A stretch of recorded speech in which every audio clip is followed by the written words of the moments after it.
நண்பர்களே வணக்கம். கள்ளக்குறிச்சியிலேருந்து ஜாலக்கா பேசுகிறேன். இன்றைக்கி நம்ம பார்க்கக்கூடிய பதிவு என்னென்னு பார்த்தீங்கன்னா, இந்த காப்பு கட்டி வேறு எடுக்கிற விதம், மூலிகையில் வந்து காப்பு கட்டி எடுக்கிறோம் இல்லையா, அதை பற்றி தான் நம்ம பார்க்க போகிறோம்.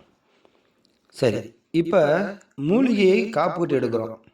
ஒரு வைத்தியமாக இருக்கட்டும், ஒரு மாந்திரிகமாக இருக்கட்டும், ஒரு பரிகாரமாக இருக்கட்டும், எல்லாத்துக்குமே மூலிகை என்பது அவசியமான பொருள் இல்லையா? சரி, இந்த மூலிகையை நம்ம முறைப்படி காப்பு கட்டி எடுக்கணும் அப்படிங்கிறது நிறைய பேர்த்துக்கு தெரியல. ஏன்னா என்னமோ ஒரு புக்கை பார்த்துட்டு நான் மூலிகை எடுக்கிறேன் அதை எடுக்கிறேன்னு சொல்லி சொல்கிறாங்க. ஒரு சில பேர் என்கிட்ட கேட்குறாங்க, ஐயா இந்த மூலிகை வந்து காப்பு கட்டி எடுக்கணும், அது எப்படி எடுக்கிறது, அதுக்கான மந்திரங்கள் ஏதாவது இருக்கா அப்படின்னு சொல்லி கேட்குறாங்க. ஸோ என்னுடைய சைடில் இருந்து இது ஒரு விழிப்புணர்வாக நான் பதிவு பண்ணுறேன். ஒரு சில பேர்த்துக்கு தெரியாமல் இருக்கலாம், அது தெரிஞ்சும் இருக்கலாம், ஒரு சில பேர்த்துக்கு வந்து அனுபவமாக அது தேடல் இருக்கலாம். என்னுடைய இந்த பதிவு ஒரு நல்ல விதமாக உங்களுக்கு பயனுள்ளதாக இருக்கும்னு சொல்லி நான் நம்புகிறேன். இப்போ நம்ம என்ன பண்ணலாம் அப்படின்னு பார்த்தீங்கன்னா, ஒரு மூலிகையை நம்ம பார்த்து வச்சிட்டோம், அந்த மூலிகை நமக்கு தேவை அப்படிங்கிறத நம்ம முடிவு பண்ணிட்டோம். ஸோ அந்த மூலிகை இருக்கிற இடத்துல நம்ம போய் ஃபஸ்ட்டே வந்து சுத்தம் பண்ணி வச்சிடணும். முன்னாடியே நம்ம என்னைக்கு எடுக்க போகிறோம் அப்படின்னு தெரிஞ்சுக்கணும் இல்லையா? அதனால் வந்து பார்த்திங்கன்னா அனுச நட்சத்திரம், இது பூச நட்சத்திரம், அமாவாசை, பௌர்ணமி, சூரிய கிரகணம், சந்திர கிரகணம், இந்த நாளெல்லாம் எடுக்கலாம். சரியா?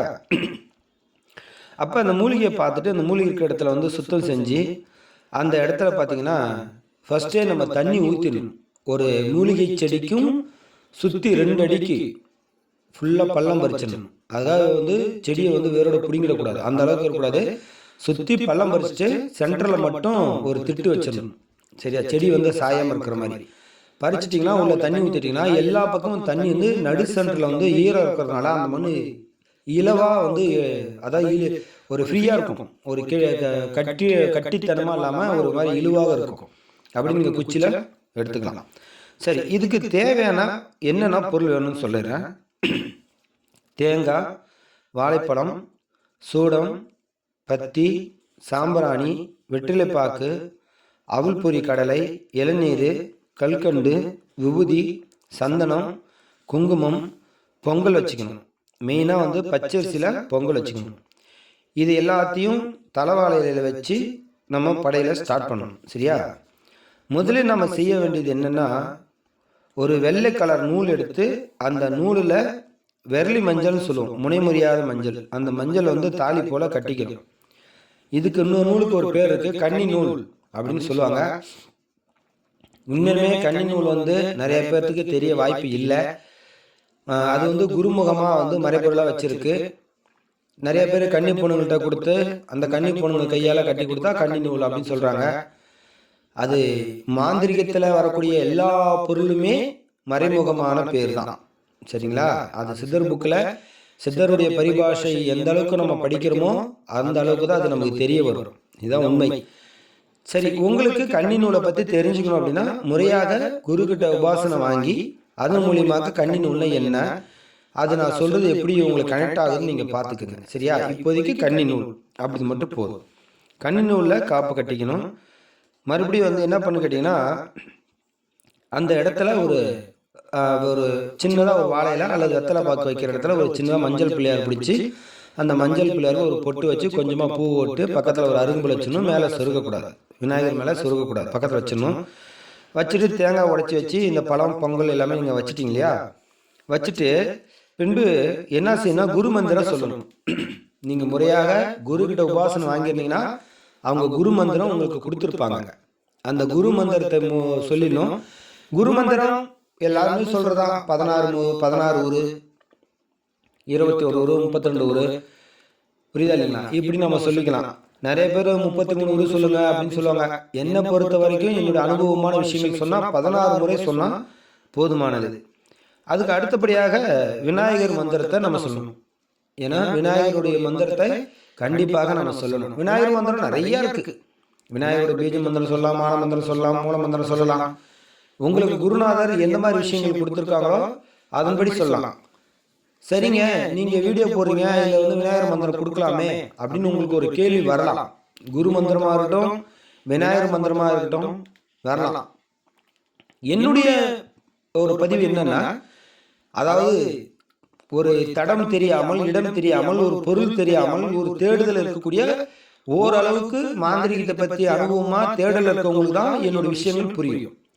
அடிப்படையே எதுவுமே தெரியாம நம்ம நேரடியாக மூலிகை காப்பு கட்டி எடுக்கணுங்கிறது அது இயலாத ஒரு காரியங்கள். அப்ப நீங்க குருகிட்ட முறைப்படி நீங்க குரு உபதேசம் குரு தீட்சை வாங்கினீங்கன்னா அந்த குரு மந்திரம் என்ன, விநாயகர் மந்திரம் என்னன்னா அவங்க கொடுத்துருப்பாங்க, ஸ்டார்டிங்லேயே கொடுத்துருவாங்க. அந்த மந்திரத்தை இங்க நம்ம சொல்லணும். சரியா? விநாயகர் மந்திரத்தை சொல்லிட்டு அடுத்து நம்மளுடைய குலதெய்வத்தை மனதார பிரார்த்தனை பண்ணிக்கணும். மந்திரம்லாம் கிடையாது. குலதெய்வத்தையும் நம்மளுடைய முன்னோர்களையும் வணங்கி முழுமையாக பிரார்த்தனை பண்ணிக்கணும். அப்புறம் மூலிகையை சாப நிவர்த்தி மந்திரத்தை நம்ம சொல்லணும். சரியா? அது சாப நிவர்த்தி மந்திரம் என்ன அப்படிங்கிறத பற்றி இப்போ உங்களுக்கு நான் தெளிவாக சொல்லிடுறேன். இந்த மந்திரங்கள் என்னன்னா, ஓம் மூலி, அதாவது நல்லா புரிஞ்சுக்கணும். ஓம் மூலியில் அது மாதிரி ஓம் சர்வ மூலிகையே உன் சாபம் நசிமசி. அந்த மூலிகைக்கு ஃபர்ஸ்ட் என்ன சொல்லணும்? ஓம் சர்வ மூலிகையே உன் சாபம் நசிமசி, கணபதி சாபம் நசிமசி, பரமசிவன் சாபம் நசிமசி, பார்வதி சாபம் நசிமசி, அகத்தியர் சாபம் நசிமசி, கோடான கோடி ஜீவராசிகள் சாபம் நசிமசி, ஏனையோர் சாபம் நசிமசி. சரியா? இந்த மந்திரத்தை சொல்லிடணும். அதுக்கு அடுத்தது சகலமும் எனக்கு வசி வசி வசியமாக சுவாகா அப்படின்னு சொல்லிடணும். இந்த மந்திரத்தை சொல்லிட்டு பின்னாடியே இதையும் சொல்லிடணும். சரியா? உங்களுக்கு வீடியோவில் இந்த மந்திரம் புரியலன்னா திரும்ப நீங்க கேளுங்க. மந்திரத்தை சொல்லிட்டு அப்புறமேட்டு என்ன பண்ணணும், எலுமிச்சை பழத்தை கரெக்டாக கட் பண்ணி அந்த செடிக்கு பலி கொடுக்கணும். சரிங்களா? பலி கொடுத்துட்டீங்க அப்படின்னா அதுக்கு பிறகு அந்த செடியில் இருக்கக்கூடிய காப்பு கட்டியாச்சு, எலுமிச்சை பழத்தை பலி கொடுத்தாச்சு. அப்புறம் மந்திரத்தை நீங்கள் சொல்லிட்டீங்க, அதாவது சாப நிவர்த்தி மந்திரத்தை சொல்லி எலுமிச்சை பழம் வறுத்துட்டீங்க, அது வேலை முடிஞ்சது. அதுக்கு பிறகு என்ன பண்ணலாம் அப்படின்னு கேட்டிங்கன்னா, அந்த மூலிகைக்கு உயிர் கொடுக்கணும். ஓம் மூலி, மகாமூலி, சர்வமூலி, மந்திரமூலி, ஜீவமூலி, புரியுதுங்களா? சகல மூலி, உன் உயிர் உன் உடலில் இருக்க சிவ அப்படின்னு சொல்லணும். அதாவது உயிர் சாபத்தை போக்கும்போது சுவாகன்னு சொல்லணும், உயிர் கொடுக்கும்போது சிவன் சொல்லணும் முடிக்கிற இடத்துல. சரியா? ரைட்டு.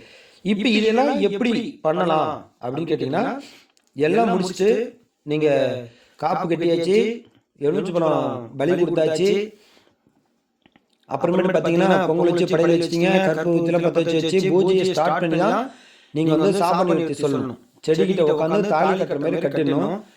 அது கிழக்கு திசையை பார்த்து நீங்கள் உட்காந்துருக்கணும். உங்களுக்கு வலது கை பக்கத்தில் செடி இருக்கணும்.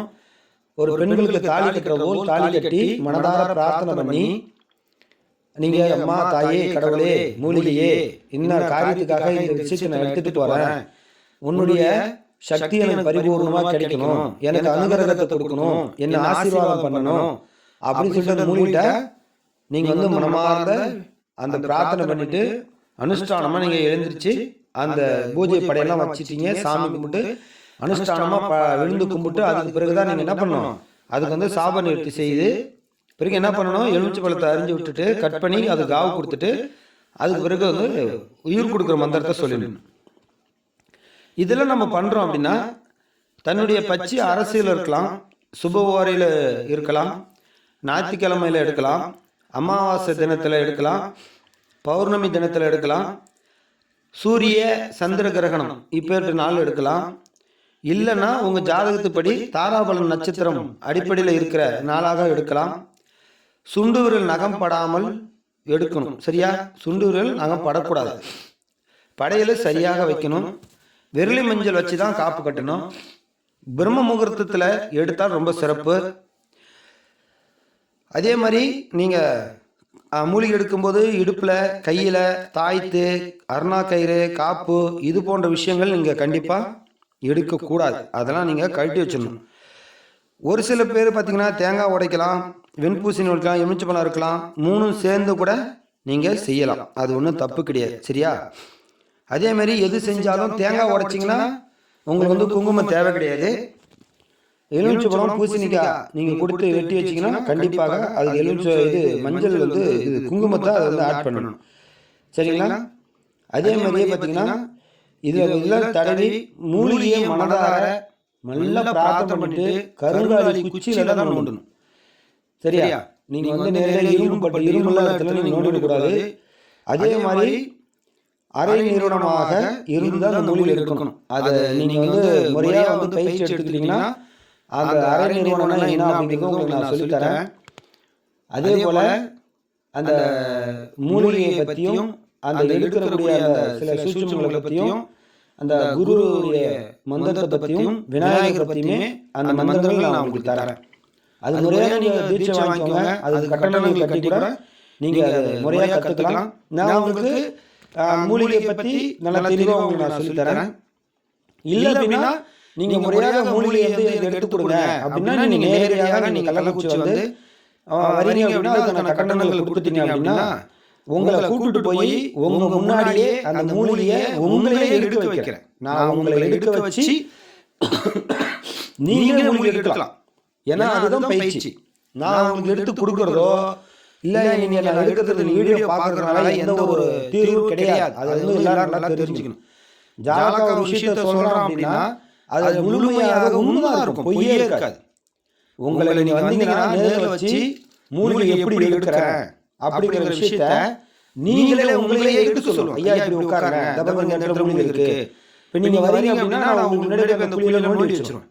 3 செடி சுற்றி நோண்டி தண்ணி ஊற்றி வச்சிருவோம். நீங்கள் வந்தீங்கன்னா அந்த உட்காந்து அந்த இடத்துல ஐயா இப்படி பண்ணுங்க இந்த இப்படி செய்யுங்க, இந்த கருங்கல் கையில் வச்சு வச்சிருக்கேன், இந்த படையில வச்சிருக்கேன், இந்த எலுமிச்சை பழம் இருக்குது, இந்த தேங்காய் உடைச்சி வைங்க, இதை அவங்க கடலை எடுத்து வைங்க, நிவேதனம் பண்ணுங்க, சாமி கொடுங்க, அந்த செடியில் இந்த இடத்துல கை பிடிங்க, இந்த இடத்துல மந்திரம் சொல்லுங்க, இந்த இடத்துல செஞ்சு நீங்கள் வழி கொடுங்க. இது எதுன்னு சொல்லி உங்களுக்கு நேரடியாகவே மூலிகை எடுக்கிறதுக்கான அந்த பயிற்சி நேரடியாக உங்களுக்கு கொடுத்து நீங்களே மூலிகை எடுக்கலாம். அதுக்கு முழு ஒத்துழைப்பு நான் கட்டாயம் தரேன். அதுல எந்த ஒரு மாற்று கருத்து கிடையாது. அது எவ்வளவு காணிக்கை என்னங்கிறது நீங்க வாட்ஸ்அப்ல கான்டாக்ட் பண்ணுங்க, இல்ல கால் பண்ணுங்க.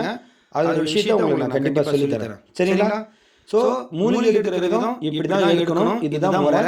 மூலிகை எடுத்த பிறகு அது என்ன பண்ணணும் அப்படின்னா உடனே அந்த இடத்துல ஒரு சிவப்பு சின்னதா அந்த கலசத்து வைப்பாங்க துண்டு, சிவப்பு துண்டு, அந்த மாதிரி துண்டுல எடுத்து சுத்திடணும். மூலிகை ஏறு வந்து வெளியில வந்து சூரிய ஒளி படக்கூடாது. அங்கேயே சுத்திடணும். சுத்தி தான் நீங்க எடுத்துட்டு போகணும். இவங்க முடிஞ்ச வரைக்கும் மூலிகையை எடுக்கும் போது சரி எடுத்த உடனே துணி வச்சு சுத்திடுங்க. ஒரு சில பேர் எடுத்து நல்லா அலசி காய வச்சு நல்ல கையில காட்டிலாம் எடுத்து போவாங்க. அப்பெல்லாம் கொண்டு போக கூடாது. மூலிகை நீங்க அங்கே தண்ணியில நல்லா அலசினா தண்ணி அதில் இருக்கும்.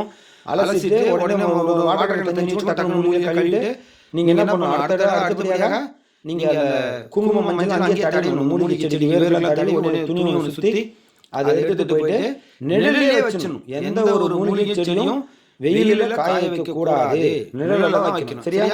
அப்படி பண்ணிட்டீங்கன்னா அந்த மூலிகை வந்து உங்களுக்கு நல்ல பவர் கொடுக்கும். தொடர்ந்து நம்ம வீடியோ சேனல் பார்த்துட்டு நண்பர்களுக்கு அடியேன் ஜாலகாவுடைய வணக்கங்கள். உங்க வீடியோ வந்து உங்களுக்கு பயனுள்ளதாக இருக்கும்னு சொல்லி நம்புறேன். தொடர்ந்து இந்த வீடியோ வந்து உங்களுக்கு தெரிஞ்ச நண்பர்களுக்கு ஷேர் பண்ணுங்க. உங்களுடைய சந்தேகங்களை வாட்ஸ்அப்ல வந்து கால் பண்ணுங்க, வாட்ஸ்அப்ல வந்து மெசேஜ் போடுங்க. கீழே வந்து என்னுடைய நம்பர் கொடுத்துருக்கேன். தொடர்ந்து உங்களுடைய ஆதரவும் ஜாலகா ஆசீர்வாதம் பரிபூர்ணமாக கிடைக்கட்டும். நன்றி, வணக்கம். ஜெய் ஜாலகா தேவி நமோ நமக.